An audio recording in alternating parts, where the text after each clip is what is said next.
Hi, this is Wondra with Express Pressure Washers, and I'm here for Wondra Wash It Wednesdays. And today we are going to be highlighting the Rotary Nozzle.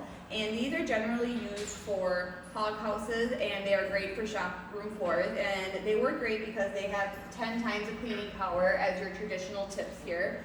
And what is great with the Rotary is that they are able to combine the cleaning power of your 0-degree spray pattern with the wide span of the 15-degree spray pattern. And so we're going to do a demonstration to show how these are great for the shop room floors, and we will be getting it nice and soaked with our Hydro Minder soap that we will demonstrate on a different Wondra Wednesday, so stay tuned for that. And we will be cleaning it up with the Rotary to show the cleaning power it has.